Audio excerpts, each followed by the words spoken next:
Oh, you've been like nervous, so like nervous to the pit of your stomach for like days. So like walking up more often than not, got jelly legs and like trying to visualize your line, but also trying not to puke at the same time. I would imagine though, but when you visualize the line on it, right? Is it usually what you thought it would be, or as you're going down, you're like, oh, that's not what I thought that was going to be like? More often than not, you're just like, yeah, you're making decisions on the fly. So you've got to really make sure you've done a really, really good inspection so that you hopefully don't end up with too many of those situations where you're like, holy crap, this looks different. But I've definitely been in that situation where something has looked incredibly different skiing it than it has looked like from the bottom. So where's this? That's in Canada. Man, that looks steep. That was steep. That was my first time skiing like mini spines and then tomahawk. Like how? I have a habit of landing too far forward. I'm not very used to landing in powder as much because like we don't really have as much in New Zealand. So I'm used to landing a little bit more 4 point on the front, and I just did that there. Landed too far forward, straight over the bars. Now, how did you try to stop yourself when that happens? Like, is there something you can do to like, okay, I got to get this under control, or are you just hope and pray? You hope and pray. If you're tomahawking, there's nothing you can do. You just have to let it play out.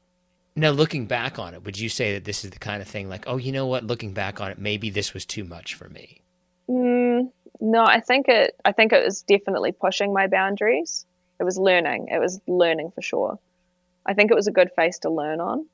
Um, on my first run, I actually posted up in one spot and stopped for a little bit, and I did land that cliff once.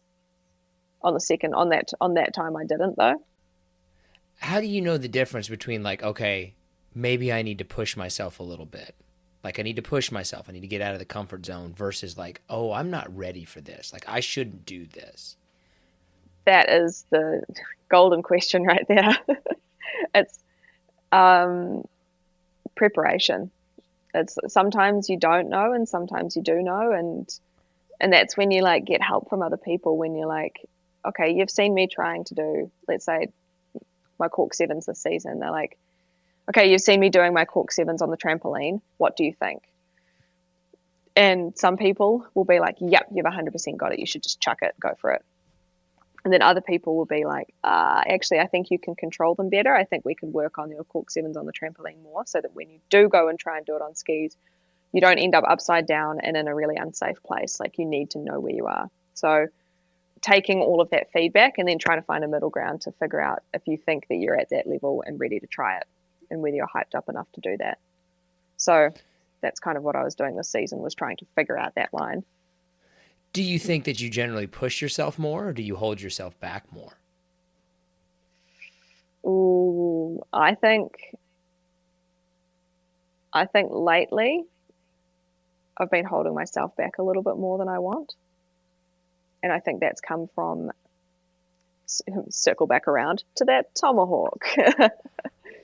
I think some of that, I think having some really, really gnarly, really big crashes um, definitely makes you reevaluate the decisions you're making and whether you feel comfortable and feel safe doing things. So that's kind of that's my current mental space is trying to figure out, is trying to get back into that really hyped up, really excited, really push myself vibe more often because I'm finding I'm stepping back a little bit more often than I was.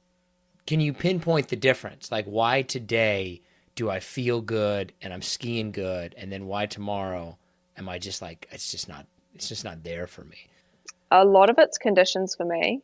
Um, it's like having, yeah, in New Zealand especially, there's only a select number of days. You're not going to get a pow day every day. And a pow day is when you like try stuff and you don't try and push yourself and you learn new things. But, we don't get that every day. So when we do get those powder days, a lot of the time we're really, really hyped up in New Zealand. We're like, yo, let's do it. Um, but and then there's those days when it's not as good or you haven't gone up with the intention of trying something because it is like quite a lot of pressure to put that on yourself to be like, I'm going to try something today that really scares me. So like when you haven't mentally prepared for that, sometimes it's not worth doing it. When I was going up for the Cork 7, I was planning that like 2 days in advance.